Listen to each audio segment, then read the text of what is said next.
아내의 정부가 내뱉은 그 말이 내 귓가에 선명히 박혔다. 그게 무슨 남자야? 차라리 쓰레기만도 못하지. 그리고 내 아내는 나를 수도권 외곽 고속도로의 비상차선에 홀로 버려둔 채 유유히 사라졌다. 붉은색 포르쉐 911의 미든이 밤의 어둠 속에서 흔들리더니 마치 타오르는 불꽃처럼 이내 내 시야에서 완전히 사라졌다. 손톱이 손바닥을 파고들었지만 아픔조차 느껴지지 않았다. 시계를 보니 새벽 2시 12분이었다. 장소는 서울 시내에서, 정우수는 서울 시내에서 적어도 50km이었다. 김서연과 결혼한 지 10년. 그 10년 동안 나는 그녀를 공주처럼 떠받들었지만 그녀는 나를 없는 사람 취급했다. 그날 밤은 서연의 35번째 생일 파티였다. 강남 최고급 호텔의 스카이라운지 룸에서 열린 파티에는 그녀의 지인들이 잔뜩 모여 있었다. 나는 구석에 앉아 투명인간처럼 느껴졌다. 평소 일이 많고 접대가 잦았지만 그녀의 생일만큼은 모든 걸 제쳐두고 미리 정성껏 준비했다. 올해 선물은 지인을 통해 스위스에서 공수해온 맞춤형 손목시계였다. 5천만 원이 넘는 거금이었지만 그녀는 흘끗 보더니 아무렇게나 옆에 던져두었고 고맙다는 말 한마디 없었다. 어머, 서연아, 이 가방 신상이지? 한정판이라던데. 노랗게 염색한 여자가 서연 옆에 노인 눈에 띄는 에르메스 가방을 가리키며 과장된 목소리로 말했다. 서연은 눈꺼풀 하나 까딱하지 않고 시큰둥하게 말했다. 얼마 전에 드렸어. 누가 사줬어? 네 남편이? 노란머리 여자는 나를 킬끗 보며 비웃는 듯한 시선을 보냈다. 서연의 입꼬리가 비웃음처럼 살짝 올라갔다. 그 사람이 하늘 시시한 것들만 사주지. 이건 지훈이가 사준 거야. 그녀가 말하는 지훈이는 그녀보다 10살년짓 어린 남자였다. 몇 년 전부터 서연 주변에는 늘 가량각색의 젊은 남자들이 들끓었다. 그녀는 늘 영감을 찾는다는 명목으로 그들과 어울렸다. 나 같은 늙은 남자는 로맨스를 모른다고 했다. 나 같은 늙은 남자는 로맨스를 모른다고 생각했다. 그들은 함께 스쿠버 다이빙을 가고 여행을 다니며 야사나스에 애매모호한 사진들을 올리곤 했다. 결국 그녀의 남편은 나였고 이 모든 것을 준 것도 나였다. 나는 그녀에게 충분히 잘해줬고 그녀는 나 없이는 살 수 없을 것이라고 믿었다. 하지만 오늘 밤은 달랐다. 그 박지훈이라는 남자는 서연의 바로 옆에 앉아 시시때때로 그녀에게 음식을 덜어주었고 그의 눈빛은 노골적인 욕망으로 가득 차 있었으며 전혀 숨기려 하지 않았다. 서연 또한 그를 내버려 두었고 심지어 의도적으로 나와 거리를 두었다. 내 관자놀이가 옥신거렸고 뱃속은 뒤집히는 듯했지만 나는 애써 참고 너그러운 남편의 이미지를 유지하려 했다. 술잔이 새순배 돌자 분위기는 점점 뜨거워졌다. 서연과 박지훈은 진실 혹은 도전 게임을 시작했다. 진실, 남편의 가장 참을 수 없는 단점 한 가지를 말해봐. 노란 머리 여자가 부추기자 모든 시선이 내게로 향했다. 내 심장이 목구멍까지 치솟았다. 그녀가 무슨 말을 할지 알았지만 듣고 싶지 않아 뱃속이 울렁거렸다. 서연은 교태롭게 웃으며 내 얼굴 위로 시선을 스쳤다가 경멸하듯 거두었다. 아, 너무 많지. 하지만 가장 참을 수 없는 건 아마도 감성이라고는 눈곱만큼도 없으면서 돈 좀 있다고 다 자기가 좌지우지할 수 있다고 착각하는 거지. 그녀의 말은 모든 사람에게 들리도록 했지만 마치 칼날처럼 내 심장을 조각조각 베어냈다. 박지우는 서연의 어깨를 감싸 안으며 나를 향해 도발적으로 웃어 보였다. 나는 벌떡 일어섰다. 몸이 휘청거리며 온 세상이 흔들리는 듯했다. 나는 눈문 앞으로 걸어가 팔을 꼭 누르며 말했다. 좀 안 좋아서 먼저 가볼게. 서연은 나를 쳐다보지도 않고 그저 손을 흔들며 빨리 가라는 듯했다. 나는 비틀거리며 룸을 나와 복도 끝에 다다라서야 가슴속 답답함이 조금 가셨다. 차 키를 꺼내 직접 운전해서 돌아가려는데 박지훈이 뒤따라 나왔다. 그는 내 앞에 멈춰서서 고개를 비스듬히 기울이고 역겨운 승자의 미소를 지었다. 어이, 아저씨, 주제 파악 좀 하고 살지? 김소연 씨가 당신이랑 10년을 살았다고 해서 마음까지 당신한테 있을 것 같아? 그 여자는 그저 당신의 그 더러운 돈이 탐났을 뿐이야. 그는 내 귓가에 바싹 다가와 나지막이 속삭였다. 알아? 그 여자는 나랑 있을 때 진짜 행복해. 나는 아무 말 없이 그를 차갑게 노려봤다. 결혼했다고 다 당신 거라고 착각하지 마. 그 여자가 누굴 좋아하든 누굴 사랑하든 당신이 상관할 바 아니잖아? 내가 반박하지 않자 그는 더욱 기세등등해졌다. 당신 같은 게 무슨 남자라고? 쓰레기 새끼. 그의 마지막 두 마디는 날카로운 칼 두 자루처럼 내 심장을 깊이 찔렀다. 피가 머리끝까지 치솟았고 눈앞이 아찔해졌다. 쓰레기? 나는 이 가정을 위해 그녀를 위해 10년을 바쳤는데 결국 그녀의 정부에게서 쓰레기라는 말을 듣다니. 나는 주먹을 꽉 쥐고 생각할 틈도 없이 주먹을 휘둘렀다. 박지우는 내가 주먹을 휘두를 줄은 몰랐는지 몸을 비켜 피했지만 내 주먹은 그의 뺨을 스치고 지나갔다. 그는 분을 참지 못하고 주먹을 휘두르며 달려들었다. 우리가 뒤엉켜 싸우는 순간 서연이 드디어 룸에서 나왔다. 그녀는 이 광경을 보고 얼굴색이 순간 변했지만 나 때문이 아니었다. 지훈아, 괜찮아? 그녀는 비명을 지르며 달려와 나를 밀쳐냈다. 내 몸이 벽에 세게 부딪혔고 등 뒤로 극심한 통증이 밀려왔다. 서연은 박지훈을 부축하며 다친 곳이 없는지 다급하게 살폈다. 그가 날 때렸어요. 박지훈은 얼굴을 감싸쥐고 적반하장으로 소리쳤다.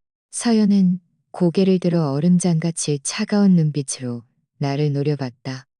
무슨 미친 짓이야? 여기가 어떤 자리인 줄 알아? 나는 식은땀을 흘리며 아파했지만 애써 몸을 일으키며 쓴웃음을 지었다. 내가 미쳤다고? 서연아, 저 자식이 방금 뭐라고 했는지 물어봐. 피도 안 마른 어린애가 한두 마디 한 걸 가지고 뭘 그렇게 유난이야? 서연의 목소리는 격앙되어 있었고 마치 내가 흉악무도한 죄인이라도 되는 듯했다. 꼴 좀 봐. 길거리 양아치 같잖아. 내가 어떻게 너 같은 사람이랑 결혼했을까? 연동문이 열리고 시끄러운 소리에 이끌린 몇몇 사람이 고개를 내밀어 구경했다. 서연의 얼굴은 파랗게 질렸고 아마도 체면을 구겼다고 생각한 모양이었다. 그녀는 박지훈을 끌고 가며 분노에 찬 목소리로 나를 가리켰다. 당장 꺼져. 지금 당장 꺼져. 더 이상 네 얼굴 보고 싶지 않아.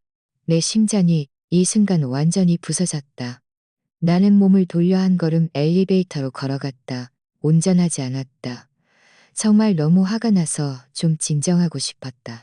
집에 돌아오니 이숙자 아주머니는 이미 잠들어 있었다.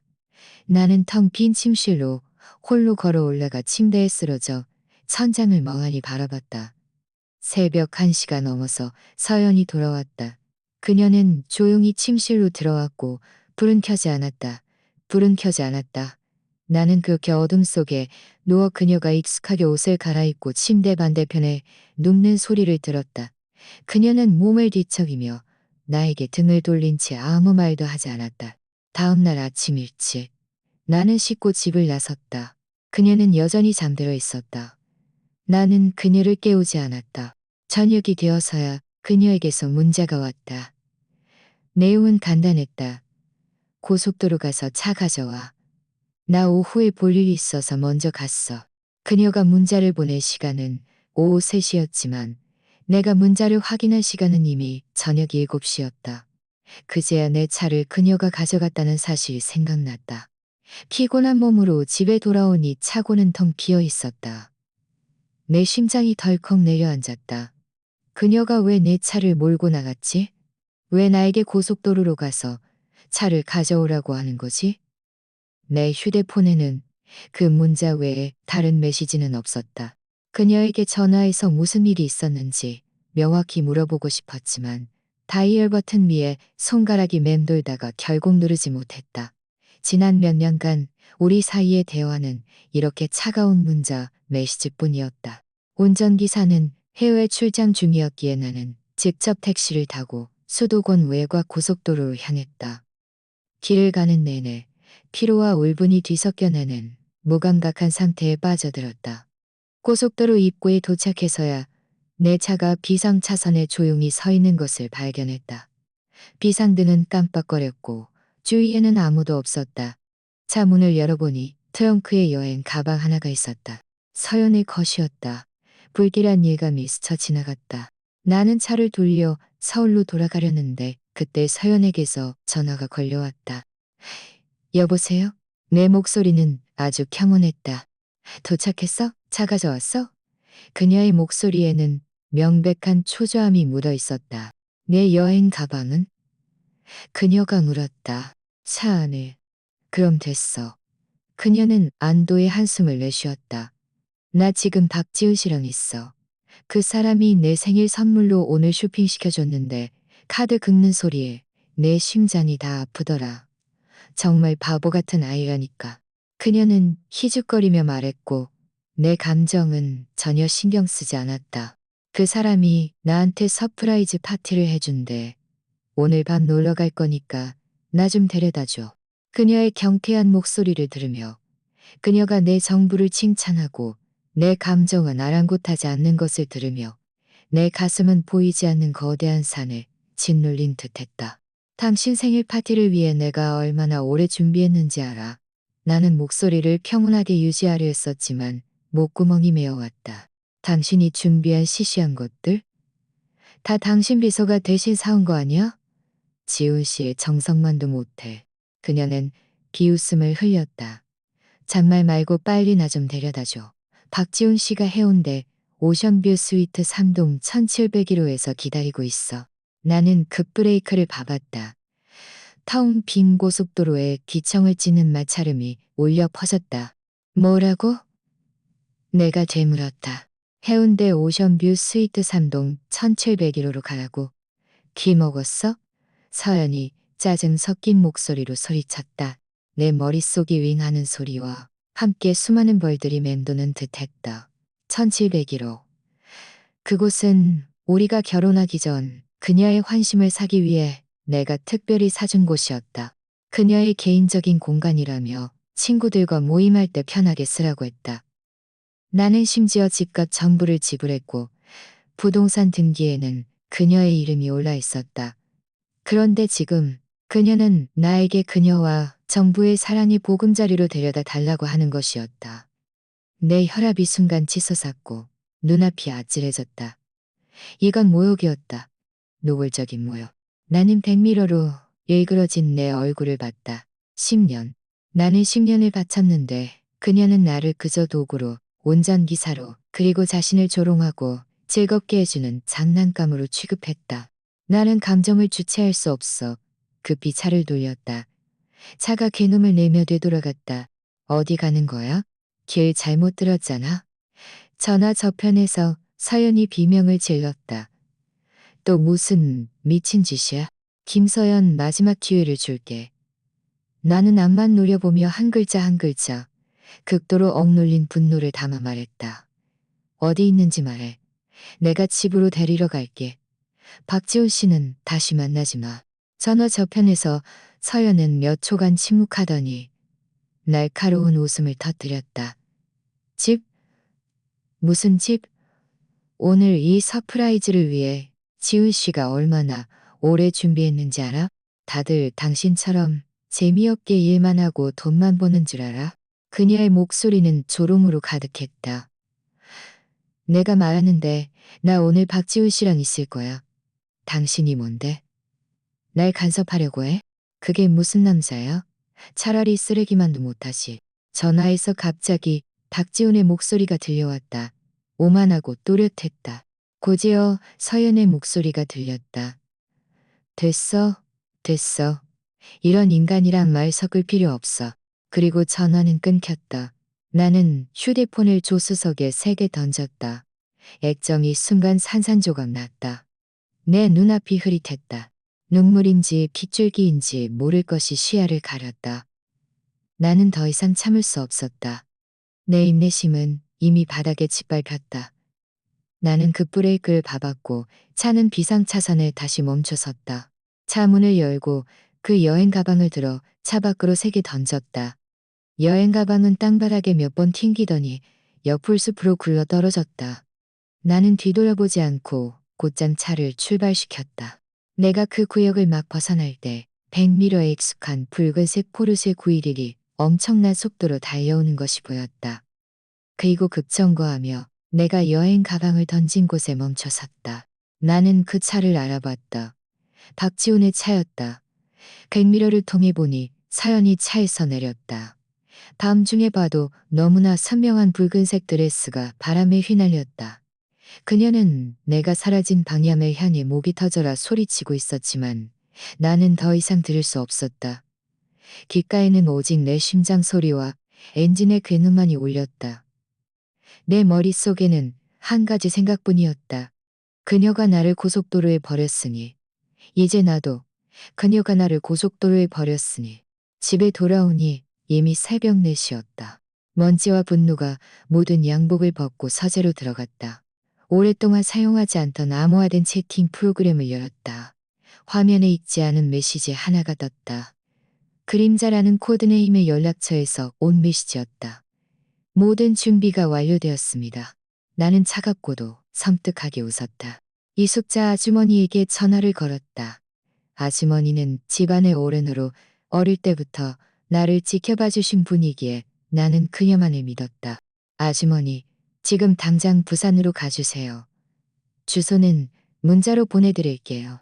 오늘부터 그곳의 아파트를 관리해 주시고 아무도 들어가지 못하게 해주세요. 아주머니의 목소리에는 졸음기가 섞여 있었지만 즉시 대답했다. 네, 도련님. 그리고 내일 아침 일찍 서연 씨의 모든 개인 계좌 내역과 지출 내역을 전부 나에게 보내주세요. 전화 저편은 잠시 침묵했다. 아주머니의 목소리에는 의구심이 더해졌다. 도련님, 이거 너무 묻지 마세요. 내가 말을 잘랐다. 제가 시키는 대로만 하세요. 네, 도련님. 전화를 끊고 나는 책상 위에 놓인 나와 서연의 결혼사진을 바라봤다. 사진 속 그녀는 환하게 웃고 있었고 나는 언제나 그녀 뒤에 서 있는 남자였다. 나는 사진을 들어 천천히 그리고 조용히 찢어버렸다. 종이 조각들이 사방으로 흩날리더니 결국 바닥에 떨어졌다. 나는 욕실로 들어가 차가운 수도꼭지를 들었다. 차가운 물이 내 몸을 씻어내렸다. 냉수는 나를 깨어나게 하지 못했고 오히려 내 머릿속에 서연의 조롱하는 얼굴을 더욱 선명하게 만들었다. 10년간의 결혼 생활, 10년간 한결같은 헌신, 돌아온 것은 이런 배신과 모욕이라니. 나는 그저 열심히 일하고 그녀에게 최고의 삶을 제공하면 그녀가 나를 사랑하고 나 없이는 살 수 없을 것이라고 믿었다. 지금 보니 나는 틀렸다. 너무나 크게 틀렸다. 나는 사업가다. 사업가에게 가장 중요한 것은 무엇인가? 투자 대비 수익률이다. 내 투자는 이미 밑빠진 독에 물 붓기였다. 그렇다면 이제 원금과 이자를 모두 돌려받을 차례였다. 닷새 후 월요일. 나는 회사 회의실에 앉아 있었다. 통유리 창 밖으로는 이 도시에서 가장 번화한 거리가 펼쳐져 있었다. 내 비서 최지혜 씨는 지난주 매출 데이터를 평온하고 전문적인 목소리로 보고하고 있었다. 나는 커피를 들고 아무 표정 없이 듣고 있었다. 내 휴대폰 액정은 이미 수리되어 지금은 조용히 탁자 위에 놓여 있었다. 지난 닷새간 나는 서연에게 전화 한 통 하지 않았고 문자 메시지에도 답장하지 않았고 문자 메시지에도 답장하지 않았다. 그녀가 분명 문자를 보내고 전화도 걸었을 것이다. 내가 휴대폰을 던진 후 얼마 지나지 않아 고작 폰을 던진 후 얼마 지나지 않아 고잖아. 지난 닷새간 나는 유난히 평온했다. 모든 에너지를 일에 쏟아부었다. 낮에는 회의하고 밤에는 서류를 처리했다. 서연이 없으니 내 삶의 효율이 오히려 높아진 것 같았다. 회의가 끝나자 최재혜 씨가 조심스럽게 다가와 물었다. 대표님, 요즘 기분이 좀 안 좋으신 것 같아요. 휴식이라도 좀 해드릴까요? 나는 그녀를 헐끗 봤고 그녀는 즉시 긴장하며 고개를 숙였다. 됐어. 오늘 밤 모든 고위 임원들은 회사에서 야근하도록 해. 내일 아침 8시 전까지 완벽한 시장 분석 보고서를 보고 싶어. 내 목소리는 담담했지만 거부할 수 없는 위험이 서려 있었다. 네, 대표님. 최지혜 씨는 더 이상 말없이 즉시 알리러 갔다. 사무실로 돌아와 앉은 지 얼마 되지 않아 내 휴대폰 화면이 밝아졌다.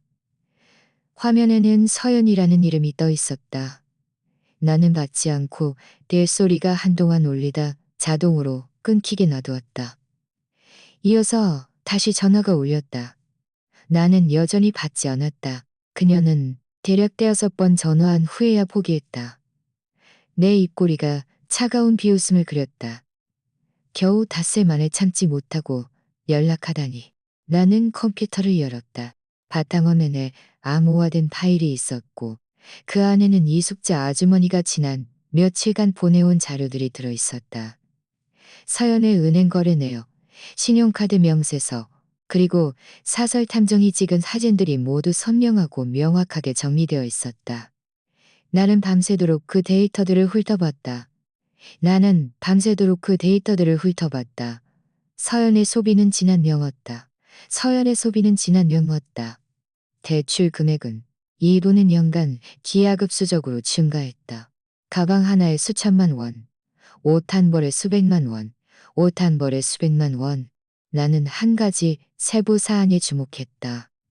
지난 1년 동안 서연이 박지훈에게 선물한 물품의 총액은 3억 원을 넘었다. 붉은색 포르쉐 911의 선수금과 몇몇 값비싼 손목시계, 보석까지 포함해서였다. 그런데 그녀가 이 금액을 지불하는데 사용한 것이 다름 아닌 내가 그녀에게 사준 부산의 아파트 담보대출금이었다. 그녀의 이름으로 등기된 그 아파트를 담보로 대출을 받은 것이었다. 나는 숨을 깊이 들이마셨다. 분노가 파도처럼 밀려왔다. 그 아파트는 내가 전에 현금으로 사준 것이었고 2억 원이 넘는 가치였다. 그런데 그녀가 그걸 담보로 잡고 정부에게 선물을 사줬다니. 화면에는 사진들이 계속해서 넘어갔다. 사진 속 서연과 박지우는 카페에서, 레스토랑에서, 호텔에서, 심지어 내 차 안에서까지 친밀하게 붙어 있었다. 내 차? 내가 힘들게 돈을 벌어 그녀의 일상적인 이동을 편리하게 하고 안전하고 편안한 공간을 제공하려 했던 내 차가 그녀와 정부의 미래 장소가 되었다니. 손톱이 손바닥을 파고들어 아픔이 느껴졌다. 내 위가 불타는 듯 아팠다. 나는 눈을 감고 침묵했다. 사업가는 감정을 조절할 줄 알아야 해. 나는 휴대폰을 들고 전화를 걸었다. 여보세요, 김 변호사님. 이민준입니다. 이혼 합의서 작성을 부탁드립니다. 전화 저편의 김 변호사님은 잠시 멈칫했다. 그는 서연을 알고 있었고 우리 부부가 겉으로는 사이가 좋아 보인다는 것을 알고 있었다. 대표님, 진심이십니까? 김 변호사님의 목소리에는 약간의 놀라움이 섞여 있었다. 나는 짧게 대답했다. 김서연 씨의 최근 모든 소비 기록, 신용카드 대출 내역을 모두 보내드리겠습니다. 그녀 명의의 모든 재산도 조사해 주십시오. 네, 대표님. 알겠습니다. 김 변호사님은 즉시 전문적인 태도를 취했다. 자료를 보내주시면 이틀 안에 완벽한 합의서를 작성해 드리겠습니다. 전화를 끊자 온몸에 기운이 빠져나가는 듯했다. 나는 의자 등받이에 기대어 창밖의 불빛들을 바라봤다. 이 결혼은 이제 끝낼 때가 되었다. 오후 5시. 나는 서류를 처리하고 있는데 사무실 문이 갑자기 쾅 소리와 함께 열렸다. 서연이었다. 그녀는 값비싼 샤넬 정장을 입고 있었고 화장은 섬세했지만 얼굴에는 명백한 분노가 서려 있었다. 머리카락은 약간 흐트러져 있었고 격렬한 몸싸움이라도 한 듯했다. 그녀는 하이힐을 신고 성큼성큼 내 사무실 책상 앞으로 걸어와 두 손으로 책상을 3개 내리쳤다. 이민준, 이게 무슨 짓이야? 그녀의 목소리는 날카롭고 기청을 찢을 듯했다. 사무실 밖 비서 최지혜 씨는 깜짝 놀라 몸을 움츠렸다. 나는 고개를 들어 평온하게 그녀를 바라봤다. 내 눈빛에는 아무런 파동도 없었다. 무슨 짓이라니? 내가 되물었다. 시침이 떼지 마. 서연은 화가 나서 가슴이 격렬하게 오르내렸다. 왜 내 전화 안 받아? 왜 내 문자 답장 안 해? 나를 고속도로에 버려두고 내 여행 가방까지 버려? 내가 얼마나 처참하게 돌아왔는지 알아? 나는 손에 들고 있던 만년필을 내려놓고 담담하게 말했다. 박지훈 씨랑 같이 있었잖아? 그 사람이 생일 선물도 사주고 쇼핑도 시켜줬다며? 그 사람이 집까지 데려다 줄 수 없었어? 짐도 정리해 줄 수 없었어? 서연은 순간 얼어붙었고 얼굴은 순식간에 잿빛이 되었다. 내가 이 모든 것을 알고 있을 줄은 상상도 못한 모양이었다. 당신이 나를 미행했어? 그녀가 이를 악물고 물었다. 미행까지 할 필요가 있었을까? 나는 차갑게 비웃었다. 당신의 모든 일정, 모든 지출, 당신의 모든 행동이 뻔히 드러나는데? 김서연, 당신이 정말 내가 아무것도 모른다고 생각했어? 그녀의 얼굴은 핏기 없이 창백했고 몸이 살짝 흔들렸다. 내가 마지막으로 경고할게. 서연은 갑자기 목소리를 높여 기세로 나를 압도하려 했다. 다음에 또 나한테 이러면 가만 안 둘 거야. 나 당분간 집에 안 들어갈 거니까 알아서 해.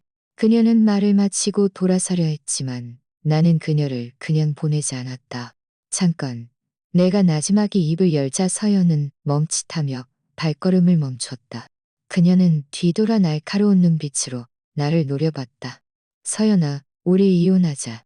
이 말이 내 입에서 나오자 서연은 순간 누군가에게 점지라도 당한 듯 그 자리에 굳어버렸다. 그녀는 입을 벌려 뭔가 말하려 했지만 단 한마디도 할 수 없었다. 나는 그녀와 상의하는 것이 아니라 통보하는 것이었다. 당신이 뭐라고 했어?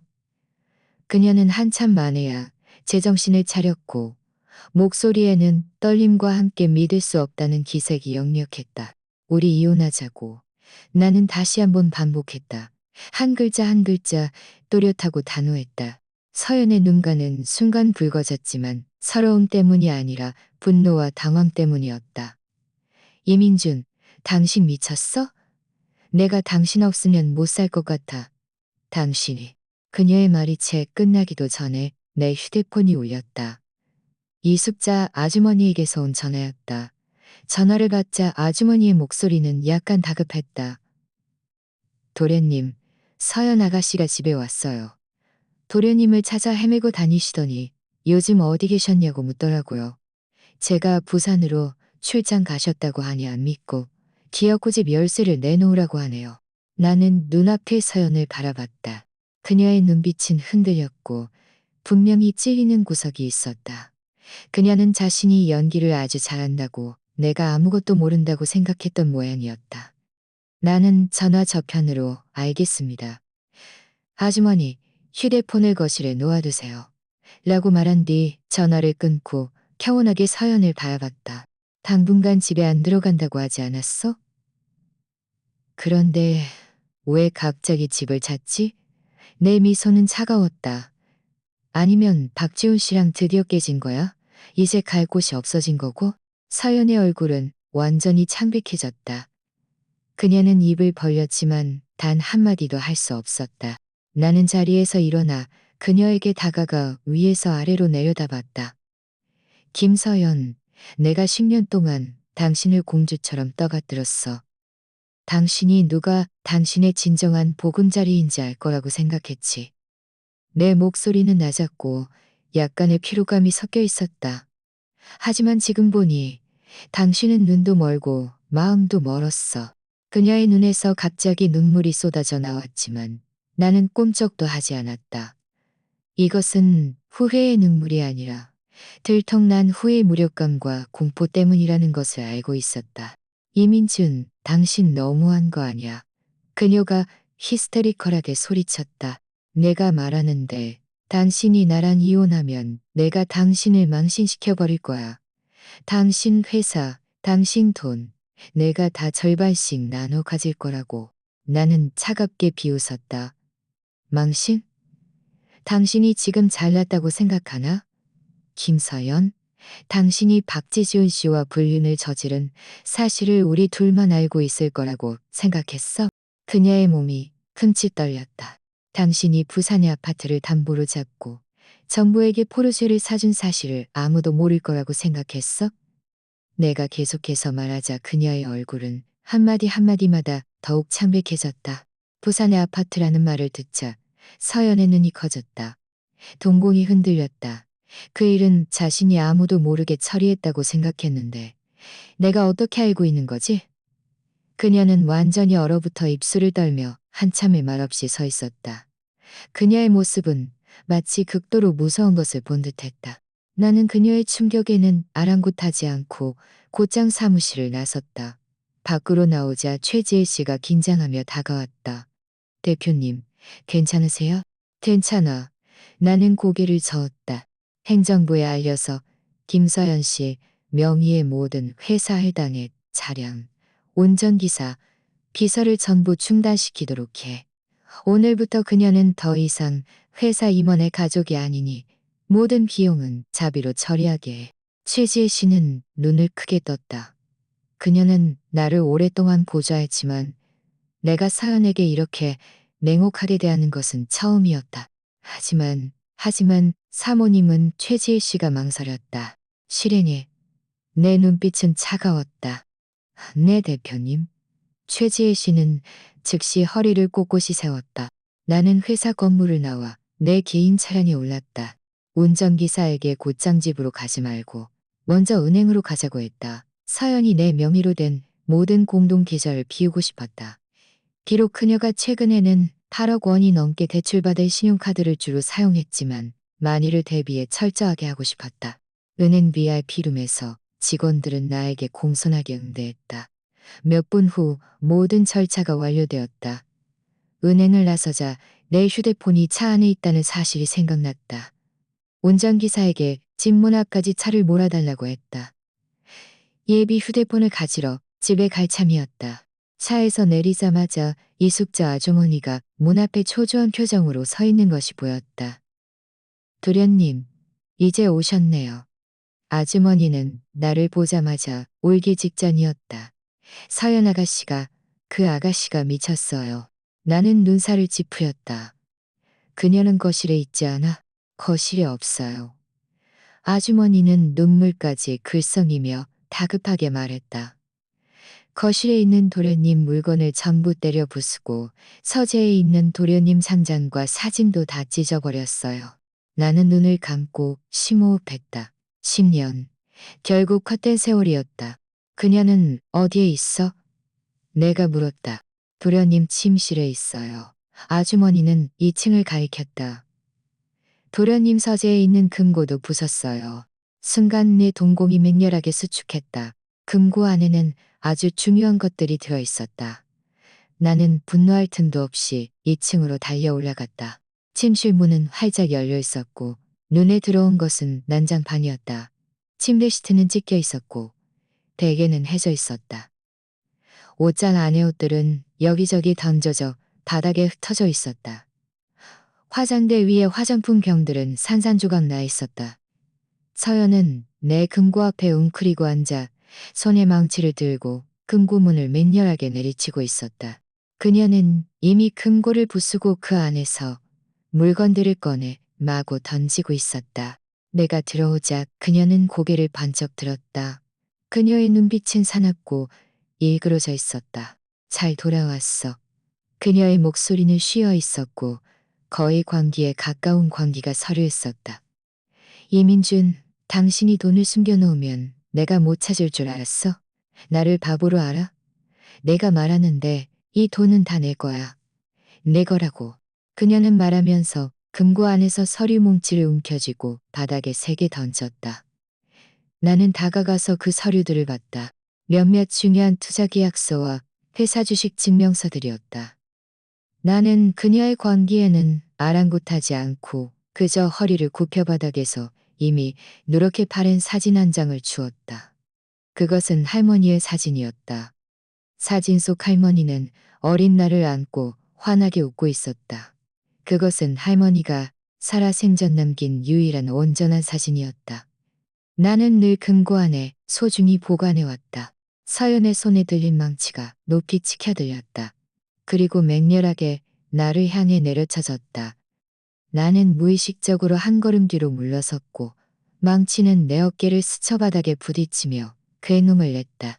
미쳤어? 나는 날카롭게 소리쳤다. 그녀는 대답하지 않고 그저 거친 숨을 몰아쉬었다. 눈빛에는 증오와 광기가 가득했다. 당신이 나 몰래 사촌동생 학비를 대주고 있었다는 거 모를 줄 알았어? 그녀가 말했다. 당신이 돈을 전부 그 사촌동생 계좌로 옮겨놓고는 돈 없는 척했다는 거 모를 줄 알았냐고? 나는 그녀를 바라봤다. 몸이 굳었다. 그녀가 어떻게 이 사실을 알고 있는 거지? 내 사촌동생 이하는 할머니가 살아생전 유일하게 남긴 혈육이었다. 할머니는 나에게 이하나를 꼭 잘 보살펴달라고 부탁하셨다.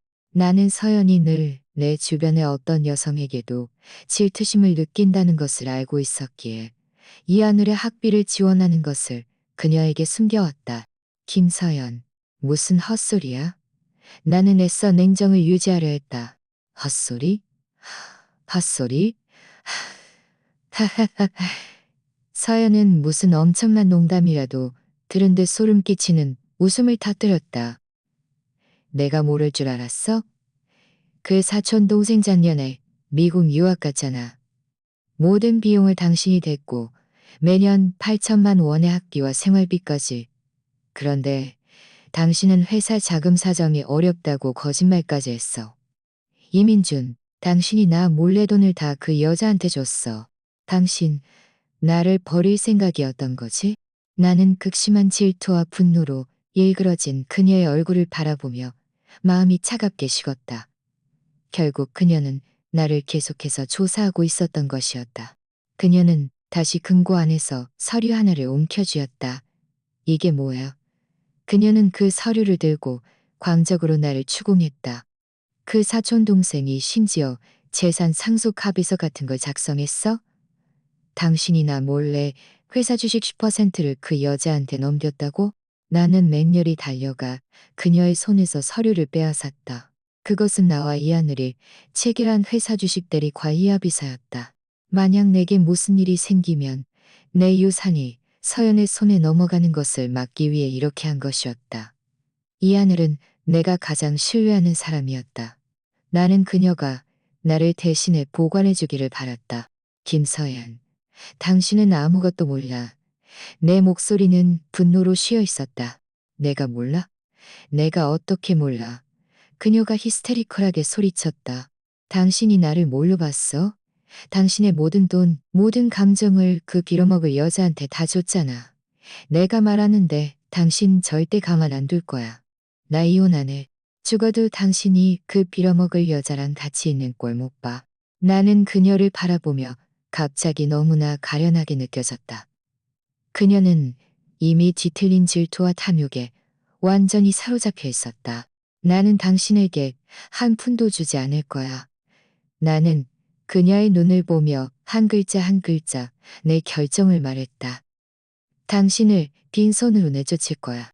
서연은 내 말을 듣자마자 목이 졸린 듯 숨쉬기 힘들어했다. 안 돼. 당신 그럴 수 없어. 그녀가 비명을 질렀다. 이민준, 당신 잊었어? 당신이 나랑 결혼하려고 혼전 계약서에 서명했잖아. 당신이 먼저 이혼을 요구하면 회사 주식 30%는 내 것이라고. 내 것이라고. 나는 차갑게 비웃었다. 그녀는 드디어 자신의 진짜 목적을 드러냈다. 김서연, 당신이 정말 이겼다고 생각하나? 나는 천천히 책상으로 걸어가 내 휴대폰을 들었다. 내 입꼬리에는 의미심장한 미소가 걸렸다. 뭘 하려는 거야?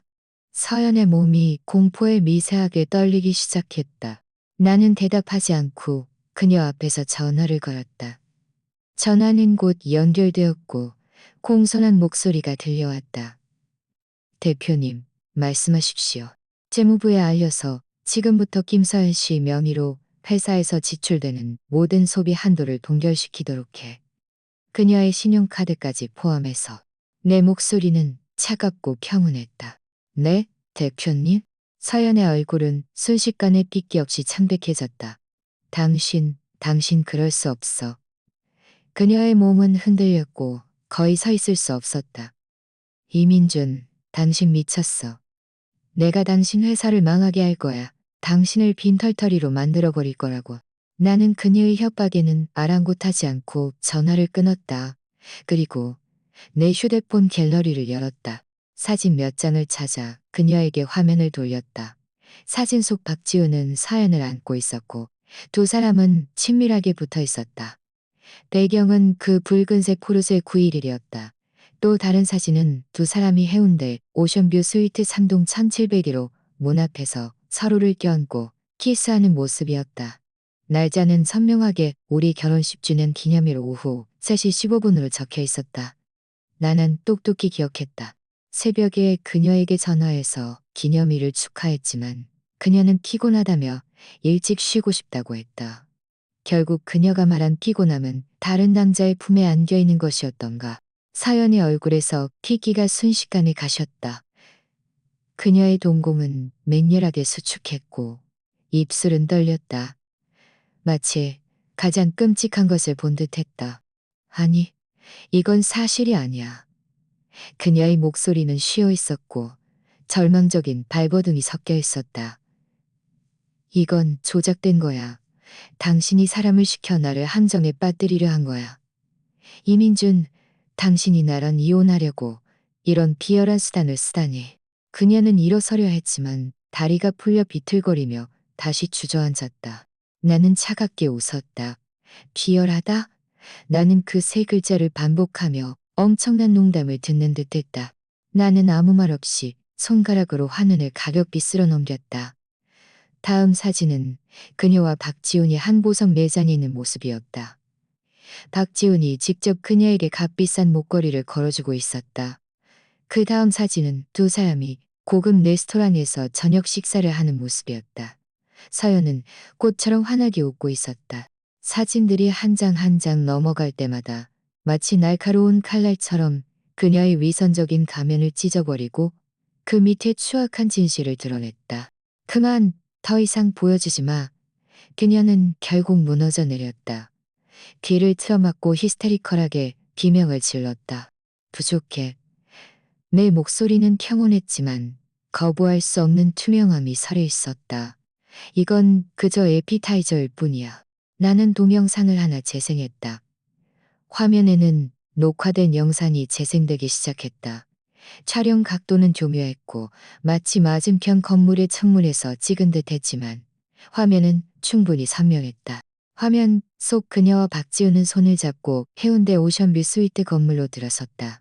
바로 내가 그녀를 고속도로에 버려둔 그날 밤이었다.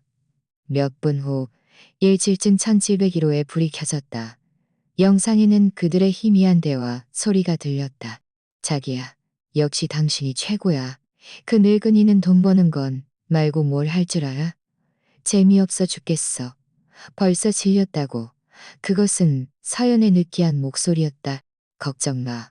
내가 그 인간 돈 다 빼먹고 나면 이혼하고 우리 둘이 그 돈 가지고 해외로 도망가자. 이 말은 마지막 지푸라기처럼 서연의 모든 방어선을 완전히 무너뜨렸다. 그녀는 믿을 수 없다는 듯 눈을 크게 뜨고 휴대폰 화면을 노려봤다. 마치 화면을 뚫어버릴 듯 했다. 그녀의 몸은 격렬하게 떨렸고 얼굴은 종이장처럼 창백했다. 아니, 이건 내가 아니야. 내가 한 말이 아니라고. 그녀는 중얼거렸다. 목소리에는 공포와 절망이 가득했다. 녹음은 계속되고 있었다. 그 인간은 그냥 바보야. 내가 무슨 말을 해도 다 믿어. 동쪽으로 가라면 서쪽으로는 절대 안 가. 이번에 고속도로에 버려두면 다음부터는 나한테 말대꾸도 못할걸. 쓰레기 같은 게 어디 감히 나를 간섭하려고 해. 한마디 한마디가 독이 묻은 칼날처럼 내 심장을 깊이 찔렀고 서연의 마지막 변명 가능성마저 완전히 산산조각 냈다. 그녀는 바닥에 주저앉아 눈빛이 텅 비어 있었다. 마치 영혼이 빠져나간 인형 같았다. 나는 휴대폰을 거두고 더 이상 그녀를 보지 않았다. 양복 안주머니에서 서류 한 장을 꺼냈다. 나는 그 서류를 그녀 앞에 던졌다. 종이가 펼쳐지자 그 위에 큼지막하게 쓰인 검은 글자들이 드러났다. 이혼 합의서. 나는 이미 서명했어. 내 목소리에는 한치의 온기도 없었다. 서연의 시선은 멍하니 서류에 떨어졌고 몸이 흠칫 떨렸다. 재산 분할에 관해서는 나는 그녀를 내려다보며 마치 나와는 상관없는 판결을 선고하듯 말했다. 당신은 혼인 중 외도를 저질렀고 부부 공동 재산을 악의적으로 횡령했어. 민법에 따라 당신은 빈손으로 나가야 해. 빈손으로 나가야 한다는 네 글자는 네 개의 거대한 망치처럼 그녀의 심장을 세게 내리쳤다. 그녀는 고개를 번쩍 들었고 눈빛에는 광기와 불만이 가득했다. 안 돼. 당신 그럴 수 없어. 혼전 계약서에 분명히 나와 있잖아. 당신이 먼저 이혼을 요구하면 회사 주식 30%는 내 것이라고. 내 것이라고. 혼전 계약서? 나는 비웃었다. 계약서의 전제는 양측이 혼인에 충실해야 한다는 거야. 김서연, 당신이 충실이라는 두 글자를 말할 자격이 있다고 생각하나? 나는 몸을 굽혀 그녀와 눈높이를 맞췄다. 내 눈빛은 칼날 같았다. 부산의 그 아파트는 우리 혼인 중 공동재산으로 구매한 거야. 비록 당신 이름으로만 등기되어 있지만 법적으로 나는 여전히 절반의 소유권을 가지고 있어. 당신이 몰래 담보 대출을 받아 그 돈을 전부 당신 정부에게 선물하는 데 썼으니 이건 불법 침해에 해당돼. 이 부분은 내 변호사가 당신과 천천히 계산할 거야. 그리고 당신이 8억 원이 넘게 대출받은 신용카드. 나는 공포로 인해 계속해서 커지는 그녀의 동공을 보며 나지막이 말했다. 그것도 우리 결혼 후의 공동 채무야. 하지만 걱정 마. 이 돈은 당신 혼자서 한 푼도 남김없이 다 갚게 할 거야. 안 돼. 그녀는 비명을 지르며 맹렬히 달려들어 내 바짓가랑이를 잡으려 했다. 나는 역겹다는 듯한 걸음 뒤로 물러서 그녀의 손길을 피했다. 이민준, 당신 나한테 이러면 안 돼. 내가 당신이랑 10년을 살았어. 내 가장 좋은 청춘을 다 당신한테 바쳤는데 당신이 어떻게 이렇게 매정할 수 있어. 그녀는 울부짖었고 눈물과 콧물이 얼굴을 뒤덮어 평소의 고귀한 사모님 모습은 온데간데 없었다. 10년. 나는 그녀를 바라봤다. 내 눈빛에는 뼛속까지 시린 냉기만이 남아있었다. 내가 당신에게 10년간 호화로운 삶을, 10년간 부귀영화를 주었어. 내가 줄 수 있는 모든 것을 주었어. 그런데 당신은 나에게 뭘 주었지? 수년간의 배신, 끝없는 모욕, 그리고 내 돈으로 당신의 어린 정부를 먹여 살릴 생각까지 했어? 김서연, 길은 당신이 스스로 선택한 거야. 나는 더 이상 그녀의 절망적이고 추악한 얼굴을 보고 싶지 않았다. 나는 자리에서 일어나 약간 구겨진 양복 자락을 정리했다. 그리고 뒤돌아보지 않고 내가 한때 집이라고 불렀던 이곳을 나섰다. 등 뒤에서는 그녀의 찢어지는 듯한 울음소리와 저주가 들려왔지만 나는 한 걸음도 멈추지 않았다. 오늘부터 이곳은 그저 내 10년간의 우스꽝스러운 이야기가 담긴 집일 뿐이었다. 그리고 나는 다시 태어났다. 나는 회사로 돌아가지 않았고 어떤 호텔에도 가지 않았다. 운전기사에게 도시 외곽의 별장으로 데려다 달라고 했다. 이곳은 아주 조용했고 몇 년 전 내가 사둔 곳으로 서연에게는 한 번도 말하지 않았다. 그때는 그저 온전히 혼자 있을 수 있는 곳이 필요하다고 생각했을 뿐인데 이제는 내 피난처가 되었다. 별장 안은 먼지 하나 없이 깨끗했다.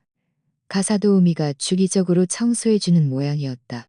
나는 위스키 한 잔을 따라 거대한 통유리 창 앞에 앉아 창밖의 깊은 밤을 바라봤다. 알코올이 목을 타고 내려가 식도를 태웠고 혼란스러운 내 머릿속에 잠시나마 맑은 정신을 주었다. 휴대폰이 진동했다. 김 변호사님에게서 온 문자였다. 대표님, 모든 것이 처리되었습니다. 김서연 씨 명의의 회사 관련 모든 계좌와 권한은 동결되었습니다. 또한 그녀의 부동산 담보 대출 및 신용카드 거액 대출에 대한 증거 자료는 저희가 이미 1차 정리 완료했습니다. 언제든 소송을 제기할 수 있습니다. 나는 좋아요 두 글자를 답장했다. 휴대폰을 내려놓고 눈을 감았다.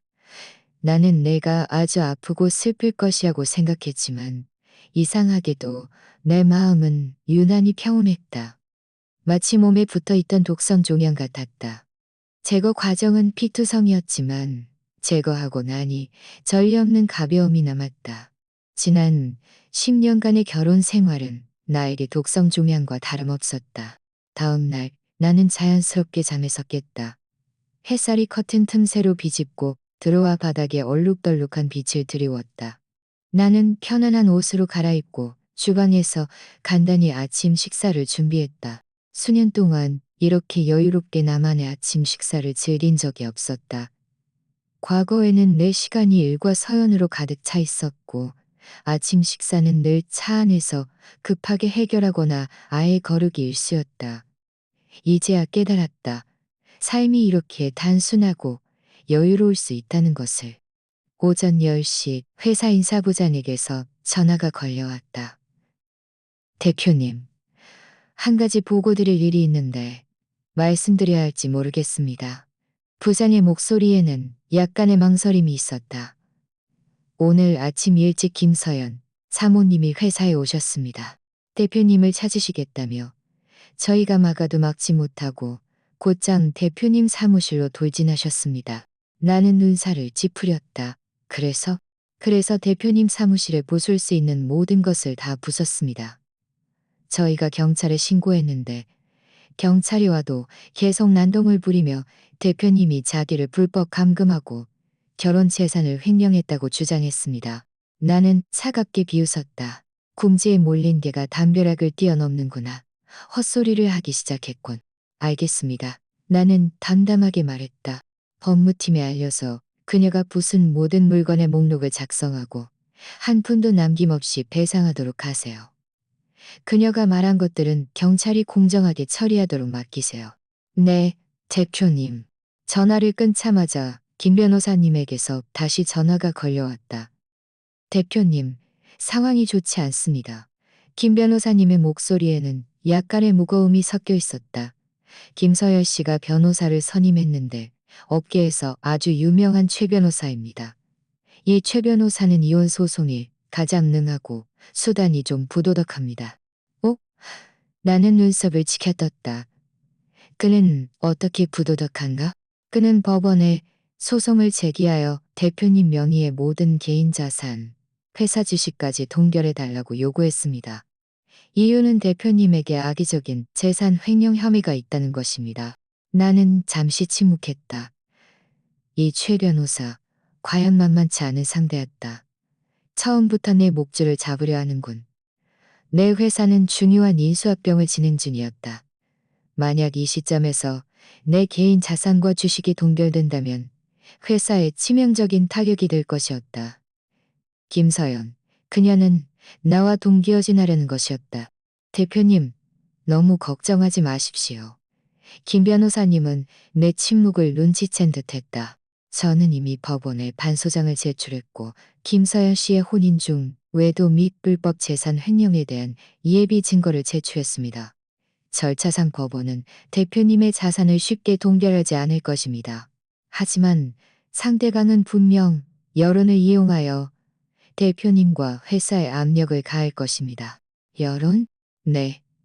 그들이 대표님을 가정폭력범, 아내학대, 혼인 중 외도 등 온갖 더러운 오명을 씌울까봐 걱정입니다. 나는 관자놀이를 문질렀다. 미친 사람과 소송하는 것이 가장 골치 아픈 이유는 그가 규칙대로 움직이지 않는다는 점이었다. 알겠습니다. 내가 말했다. 그쪽에서 계속 주시하고 저와 수시로 연락해 주세요. 여론 쪽은 제가 처리하겠습니다. 전화를 끊고 나는 컴퓨터를 열었다. 지역에서 가장 인기 있는 뉴스 포털에 접속하자 아니나 다를까.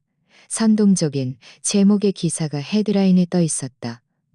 재벌가 변고, 유명 기업인 장기간 가정폭력 보도, 아내 참다 못해 이혼 소송 제기. 기사에는 실명이 언급되지 않았지만 내 사무실이 난장판이 된 사진이 함께 첨부되어 있었다. 또 다른 사진은 서연이 바닥에 앉아 서럽게 울고 있는 모습이었고 얼굴에는 희미한 상처 몇 군데가 그려져 있어 애처로워 보였다. 기사의 문체는 매우 교묘했고 성공한 남자의 이면에 숨겨진 위선적인 모습, 아내의 경제권을 통제하고 인생의 자유를 제한하며 심지어 이혼을 요구하자 폭행까지 저지르는 남자의 모습을 시사하고 있었다. 댓글창은 이미 난리가 나 있었다. 젠장, 대체 어느 기업가야? 너무 역겹잖아. 사무실 보니 명성그룹이 대표 같은데? 사람 겉모습만 보고는 모르는 거야. 돈 많은 인간들이 다 저렇게 변태라니. 사모님 불쌍해 죽겠어. 저런 사람이랑 결혼하다니 지옥에 떨어진 거나 마찬가지잖아. 이런 눈 뜨고 볼 수 없는 댓글들을 보면서도 나는 무표정했다. 나는 이미 그들이 이런 수법을 쓸 것을 예상하고 있었다. 나는 암호화된 채팅 프로그램을 열고 그림자에게 메시지를 보냈다. 시작해. 모든 것을 공개해. 상대방은 곧바로 알겠습니다. 라고 답장했다. 이 모든 것을 마치고 나는 컴퓨터를 끄고 자리에서 일어나 술장으로 걸어가 다시 술을 한 잔 따랐다. 김서연, 최 변호사, 당신들이 이런 식으로 나를 무너뜨릴 수 있다고 생각하나? 게임은 이제 시작일 뿐이야. 당신들이 보는 건 빙산의 일각일 뿐 진짜 폭풍은 아직 오지 않았어. 여론이 확산되는 속도는 내가 생각했던 것보다 훨씬 빨랐다. 반나절도 채 되지 않아. 명성그룹 사장 가정폭력이라는 주제는 각종 소셜미디어 플랫폼의 실시간 검색어 순위를 장악했다.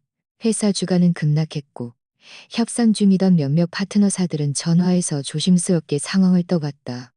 회사 홍보팀은 머리를 싸매고 나에게 상황을 떠봤다. 회사 홍보팀은 머리를 싸매고 나에게 어떻게 대응해야 할지 수없이 전화했지만 지금 내가 무슨 말을 해도 분노한 네티즌들은 변명으로 받아들일 것이라는 것을 알고 있었다. 나에게는 더 강력한 무기가 필요했다. 모든 사람을 순간 입 다물게 할 수 있는 결정적인 증거. 그리고 그 증거는 오고 있었다. 오후에 김 변호사님에게서 다시 전화가 걸려왔다. 목소리는 오전보다 더 무거웠다. 대표님, 상황이 좋지 않습니다. 김서연 씨가 법원에 신변보호 명령을 신청했습니다. 나는 잠시 멈칫했다. 그녀는 또한 병원 진단서를 제출했습니다. 진단서? 내 목소리는 차가워졌다. 네. 보고서에 따르면 그녀의 몸에는 여러 군데 연조직 타박상이 있고 경미한 산이로 진단되었습니다. 나는 눈을 감았다. 머릿속에는 어제 서연의 광기 어린 모습이 떠올랐다. 그녀는 물건을 부수고 망치로 나를 공격했다.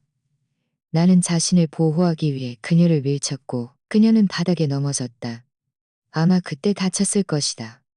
생각지도 못하게 이것이 나를 공격하는 무기가 될 줄이야.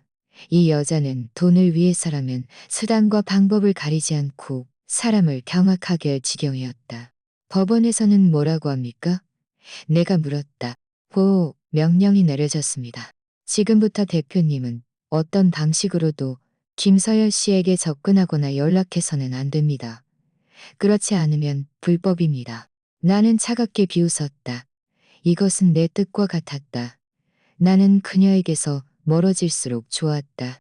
한 가지 더 있습니다. 김 변호사님이 말을 멈칫했다. 최 변호사 쪽에서 또 다른 움직임이 있습니다. 그가 여러 언론사와 접촉하여 내일 기자회견을 열 준비를 하고 있습니다. 기자회견? 네. 그는 기자회견에서 대표님의 가정폭력과 혼인 중 외도에 대한 결정적인 증거를 공개하겠다고 주장합니다. 나는 침묵했다. 이 최 변호사, 과연 만만치 않은 인물이었다. 그는 상황을 완전히 뒤집어 나를 도덕적인 십자가에 못 박아 영원히 재기불능으로 만들려 하는 것이었다. 대표님, 저희는 지금 아주 수동적인 상황입니다. 김 변호사님이 걱정스럽게 말했다. 저희도 적극적으로 나서서 해명해야 하지 않을까요? 서두르지 마십시오. 나는 나지막이 입을 열었다. 그들이 난동을 부리도록 내버려 두세요. 그들이 더 크게 난동을 부릴수록 더 크게 추락할 테니까. 하지만 김 변호사님, 나는 말을 잘랐다. 저를 믿으십니까? 전화 저편은 몇 초간 침묵하더니 김 변호사님의 단호한 목소리가 들려왔다. 당연히 대표님을 믿습니다. 그럼 됐습니다. 내가 말했다. 아무것도 하지 마시고 그냥 구경만 하세요. 내일은 아주 흥미로울 겁니다. 전화를 끊고 나는 창밖의 석양을 바라봤다. 하늘은 농밀한 핏빛으로 물들었다. 내일 김서연, 최 변호사, 당신들이 나를 위해 정성껏 준비한 무대. 내가 어떻게 당신들을 실망시킬 수 있겠는가? 진실이 드러나는 순간 당신들의 표정이 얼마나 볼만할지 나는 지켜볼 것이다. 그날 밤 나는 유난히 편안하게 잠들었다. 다음 날 오전 10시 김서영과 그녀의 변호사팀은 시내 최고급 호텔에서 기자회견을 열었다. 나는 현장에 가지 않고 별장거실에 앉아 인터넷 생중계를 통해 나를 위해 마련된 심판대회를 지켜봤다. 기자회견장은 인산인해를 이루었고 수많은 카메라와 마이크, 플래시가 번쩍였다. 김서연은 단아한 흰색 롱드레스를 입고 있었고 화장은 섬세했지만 얼굴에는 초췌함과 함께 연약함이 묻어 있었다. 그녀는 발언대에 앉아 있었고 옆에는 기세등등한 최 변호사가 서 있었다. 기자회견이 시작되자 최 변호사가 먼저 공격을 시작했다. 그는 정색하며 나의 일련의 죄목들을 고발했다. 가정폭력, 정신적 통제, 재산 횡령, 심지어 내 사생활이 문란하고 여러 여성과 부적절한 관계를 유지하고 있다고 암시했다. 이어서 그는 현장에 모인 기자들에게 소위 진단서와 교묘하게 조작되어 매우 애매모호해 보이는 사진 몇 장을 보여주었다. 사진들은 나와 몇몇 사업 파트너들이 접대 자리에서 찍은 평범한 단체 사진이었지만 김서연이 발언할 차례가 되자 그녀는 마이크를 들고 눈물부터 흘렸다. 그녀는 흐느끼며 지난 10년간 내가 드리운 그림자 아래에서 황금세장 속새처럼 살아왔던 이야기를 늘어놓았다. 그녀는 내가 성격이 포악하고 변덕스러워 사소한 일에도 자신에게 폭력을 휘둘렀다고 말했다. 그녀는 내가 통제욕이 극도로 강해 자신의 사교 활동을 허락하지 않고 자신을 부속품처럼 취급했다고 말했다. 그녀의 연기력은 그야말로 여우주연상감이었다. 제가 오늘 이 자리에 선 것은 저 자신만을 위한 것이 아닙니다. 그녀는 눈물을 닦고 카메라를 단호하게 바라봤다. 저는 저처럼 결혼 생활에서 불행을 겪는 모든 여성들을 대변하기 위해 섰습니다. 제 용기가 그들이 어둠에서 벗어나 새로운 삶을 포옹할 수 있도록 격려가 되기를 바랍니다. 그녀의 말은 격정적이고 감동적이었으며 정의로움이 넘쳐 흘렀다. 현장의 기자들은 모두 그녀에게 감동했고 플래시는 더욱 빈번하게 터졌다. 생중계 댓글창은 그야말로 폭발적이었다. 쓰레기 같은 놈은 죽어야 해. 김서연 사모님 응원합니다. 꼭 그 짐승 같은 놈에게 응당한 대가를 치르게 하세요. 불쌍해 죽겠어. 이렇게 좋은 여자가 어떻게 저런 인간 말종이랑 결혼했을까? 하면 속 김서연의 위선적인 얼굴을 보면서 내 입꼬리의 차가운 미소는 점점 깊어졌다. 연극은 충분히 했으니 이제 내가 축하 선물을 보낼 차례였다.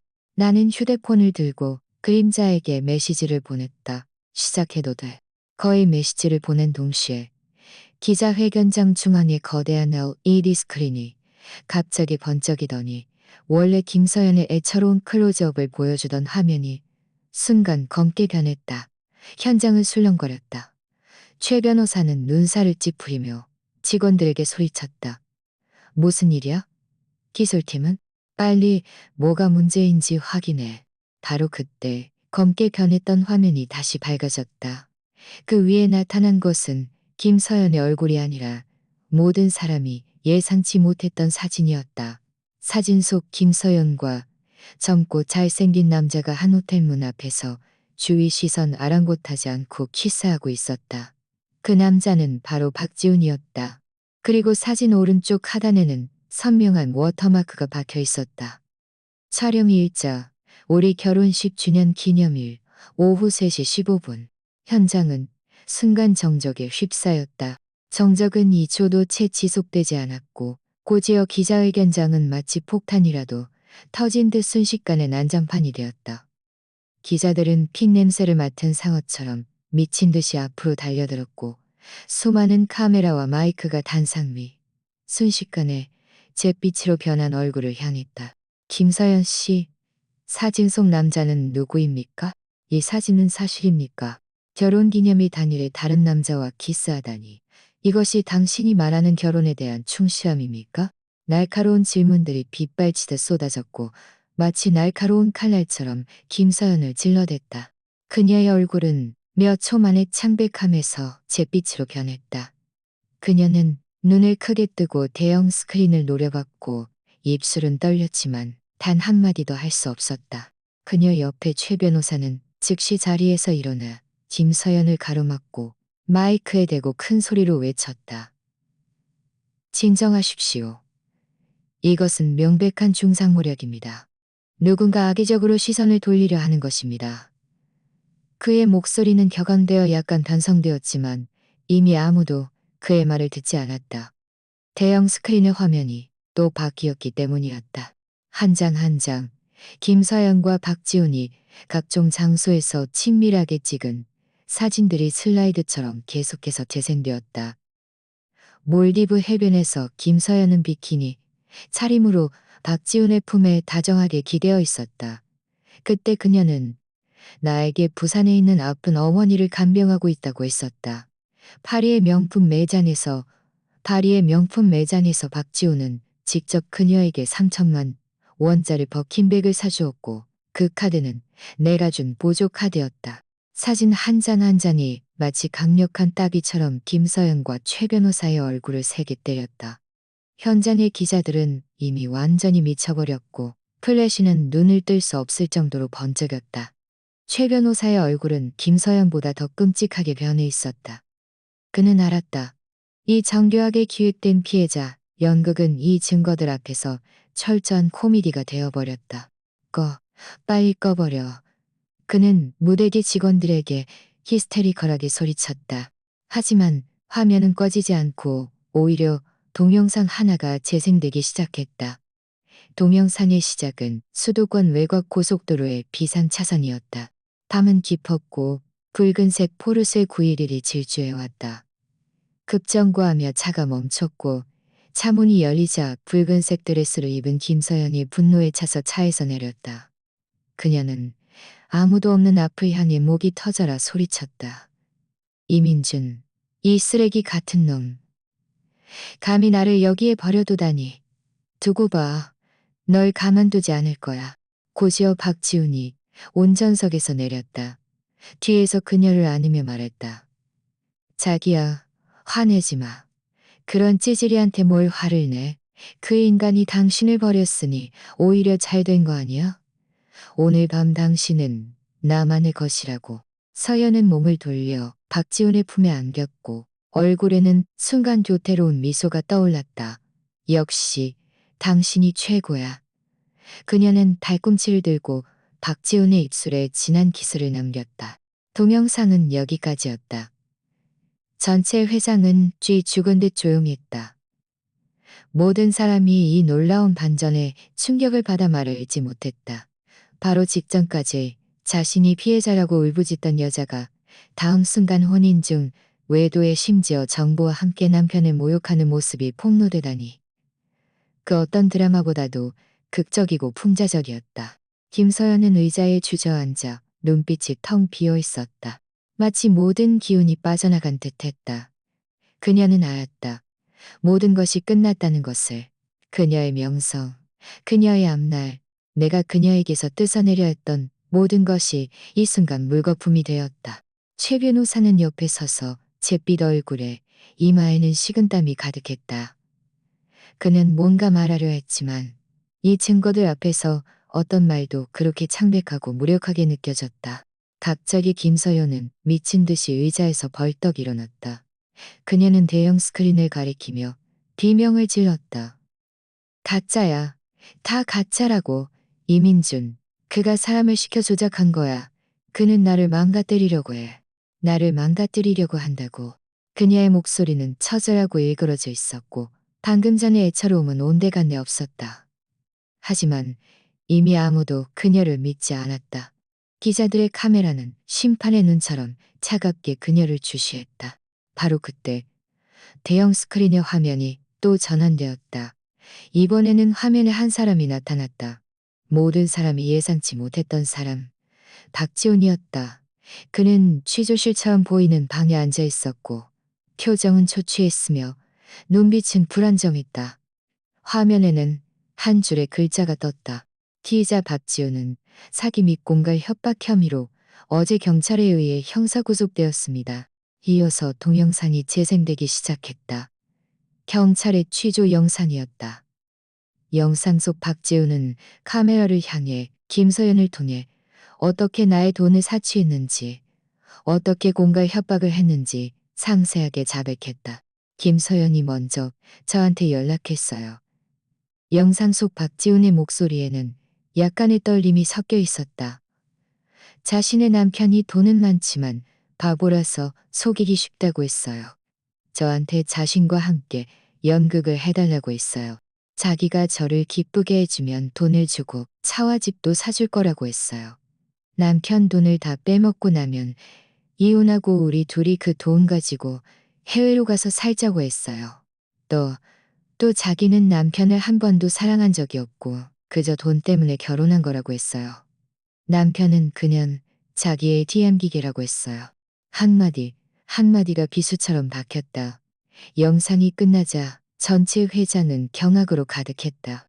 만약 이전의 사진과 영상이 김서연의 외도와 위선을 폭로했을 뿐이라면 지금 박지훈의 자백은 그녀를 사기꾼이자 공갈 협박범이라는 치욕의 기둥에 못 박아버린 것이었다.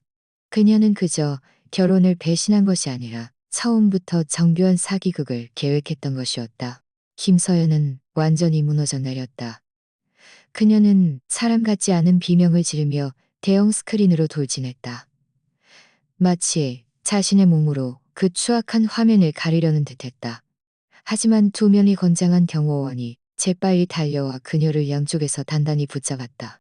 그녀는 절규하며 몸부림쳤고 궁지에 몰린 야수처럼 저주를 퍼부었다. 놔줘, 이민준, 이 개자식. 너는 천벌을 받을 거야. 최 변호사는 옆에 서서 잿빛 얼굴로 서 있었다. 그는 이 소송에서 완전히 패배했다는 것을 알았다. 그는 소송에서 진 것뿐만 아니라 자신의 에이스 변호사라는 명성까지 잃었다. 그는 김서연에게 이용당의 엄청난 웃음거리가 되고 말았다.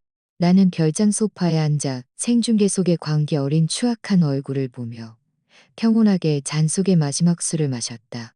게임은 끝났다. 나는 휴대폰을 들고 김 변호사님에게 전화를 걸었다. 김 변호사님, 이후의 일들은 당신에게 맡기겠습니다. 네, 대표님. 전화 저편의 김 변호사님 목소리에는 억누를 수 없는 흥분이 가득했다. 걱정 마십시오.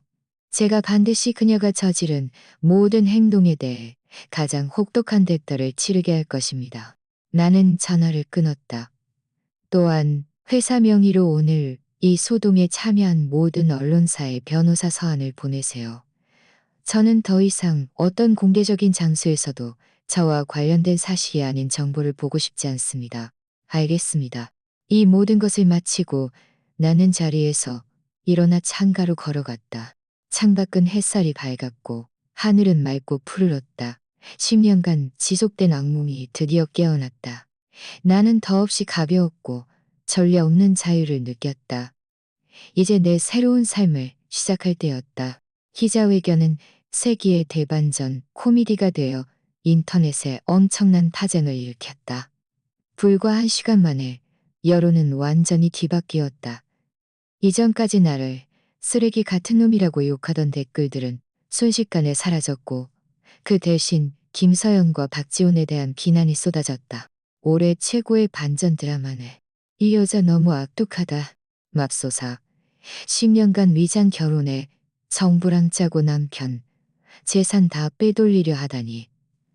이런 뱀 같은 여자가 있나? 이 대표님 1초만 불쌍해.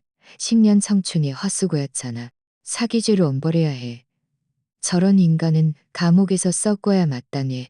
명성그룹의 주가도 하한가 직전에서 기적적으로 반등하기 시작했고 폐장 시에는 심지어 2% 소폭 상승했다. 이전까지 망설이던 파트너사들도 다시 전화해서 이전보다 더 열정적이고 공손한 태도를 보였다. 마치 아무 일도 없었던 것처럼. 나와 내 사업을 파괴할 수 있었던 위기는 이렇게 내가 손쉽게 해결했다. 이 모든 것이 그림자의 도움이 없었다면 불가능했다는 것을 알고 있었다. 나는 다시 암호화된 채팅 프로그램을 열고 메시지를 보냈다. 고마워. 간단한 두 글자였지만 내 진심 어린 감사가 담겨 있었다. 곧 상대방에게서 답장이 왔다. 천만에요. 제가 해야 할 일입니다. 이 글자를 보면서 내 입꼬리가 저절로 따뜻한 미소를 그렸다. 미안해. 나 몰래 학비를 대주었던 내 사촌동생. 김서연의 입에서 부적절한 관계를 가진 빌어먹을 여자라고 불렸던 그 아이. 그녀는 이제 세계 최고 수준의 네트워크 보안 전문가로 성장해 있었다. 내가 서연에게 이하늘의 존재를 숨겼던 이유는 한편으로는 서연의 질투심을 걱정해서였고 다른 한편으로는 이하늘을 보호하기 위해서였다. 나는 서연의 성격을 너무나 잘 알고 있었다. 그녀의 질투심과 소유욕은 이미 병적인 수준이었다. 만약 그녀가 이 하늘의 존재를, 이 하늘의 존재를, 이 하늘의 존재를, 이 하늘의 존재를, 이 하늘의 존재를, 이 하늘이 얼마나 뛰어난지 알았다면 분명 온갖 방법을 그녀를 해치려 했을 것이다. 몇 년 전 그녀는 이미 자신의 능력으로 네트워크 보안 회사를 설립하여 업계에서 이름을 알리고 있었다. 이번에 내게 문제가 생겼을 때 나는 가장 먼저 그녀를 떠올렸다. 그 사진들, 그 영상들, 김사연과 박지훈이 완벽하다고 생각했던 그 증거들은 모두 이 하늘이 자신의 강력한 기술력을 동원하여 삭제되고 암호화된 클라우드 데이터에서 복구한 것이었다. 심지어 경찰의 취조 영상까지도 그녀가 특수 채널을 통해 입수한 것이었다. 말하자면 그녀가 없었다면 나는 이렇게 멋지고 철저하게 이길 수 없다. 나는 휴대폰을 들고 이하늘에게 영상 통화를 걸었다. 곧 화면에 이하늘의 단아한 얼굴이 나타났다. 그녀는 검은 뿔테 안경을 쓰고 있었고 차분하면서도 지적인 분위기를 풍겼다. 그녀는 나를 보고 환하게 웃었다. 다 처리됐어? 내가 물었다. 그녀는 고개를 끄덕였다. 기자회견은 아주 성공적이었어. 김사연은 이제 길거리의 쥐처럼 모두에게 손가락질 받고 있어. 수고 많았어. 오빠, 나한테 이런 말 하지 마. 이하늘은 입술을 삐죽거렸다. 오빠 아니었으면 내가 어떻게 오늘날의 내가 될 수 있었겠어? 지금 오빠한테 일이 생겼는데 내가 돕는 건 당연한 거 아니야. 나는 웃었다. 마음이 따뜻해졌다. 그 최 변호사 배경은 다 알아냈어. 내가 물었다. 다 알아냈어. 이하늘의 표정이 진지해졌다. 이 최명진은 업계에서 평판이 아주 안 좋아. 소송에서 이기기 위해 불법적인 수단을 자주 사용했어. 그 사람 손에 쥐고 있는 비리가 적지 않을 거야. 좋아. 내 눈빛이 차가워졌다. 그의 비리 자료를 익명으로 감사원과 변호사 협회에 보내. 이런 사람을 상대할 때는 그 사람의 수법으로 대갚아줘야 해. 그가 저지른 행동에 대해 응당한 대가를 치르게 할 거야. 알겠습니다. 이하늘은 고개를 끄덕였다. 그리고 그 박지우는? 내가 이미 조사해봤는데 그는 재벌 2세가 아니야. 그냥 철저한 사기꾼이야. 그는 김서연 같은 부유한 여자들을 똑같은 수법으로 여러 명 속였어. 그가 몰던 포르쉐도 김서연이 아파트를 담보로 대출받은 돈으로 산 거야. 알고 있어. 내가 말했다. 김 변호사님이 그의 일을 잘 처리할 거야. 사기죄라면 10년은 감옥에서 살아야 할 거야. 그럼 김서연은? 이하늘이 조심스럽게 물었다. 나는 잠시 침묵했다. 김서연에 대해서는 한때 사랑했고 한때 미워했다. 하지만 이제 모든 것이 정리되고 나니 내 마음속에 남은 것은 알 수 없는 슬픔뿐이었다. 그녀도 한때는 순수하고 착한 여자였다. 하지만 우리의 뒤틀린 결혼 생활과 돈과 욕망이 그녀를 오늘날의 모습으로 만들었다. 물론 나는 그녀를 동정하지 않을 것이다. 모든 사람은 자신의 선택에 대한 결과를 감당해야 한다. 그녀의 말로는 박지훈보다 더 비참할 거야. 나는 나지막이 입을 열었다. 내 목소리에는 한치의 감정도 없었다. 그녀는 법의 심판뿐만 아니라 막대한 빚까지 짊어져야 할 거야. 나는 그녀가 평생 탐욕과 어리석음에 대한 대가를 치르게 할 거야. 그렇다. 막대한 빚. 8억 원이 넘게 대출받은 신용카드는 그저 에피타이저일 뿐이었다. 김서연은 지난 몇 년간 내 명의를 이용해 많은 투자를 했고 이른바 투자의 대부분은 원금도 건지지 못했다. 그녀는 자신이 아주 똑똑하다고 나를 속일 수 있다고 생각했지만 그녀의 모든 행동이 내 손바닥 안에 있었다는 것을 알지 못했다. 내가 지금까지 그녀를 폭로하지 않은 것은 그저 적절한 시기를 기다리고 있었기 때문이었다. 이제 때가 되었다. 나는 그녀가 나에게 회사에게 빚진 모든 것을 원금과 이자를 포함하여 한 푼도 남김없이 돌려받을 것이다. 오빠, 정말 그렇게 결정했어? 이 하늘의 목소리에는 약간의 걱정이 섞여 있었다. 너무 심한 거 아니야? 심하지 않아. 내가 말을 잘랐다. 내 눈빛은 단호했다.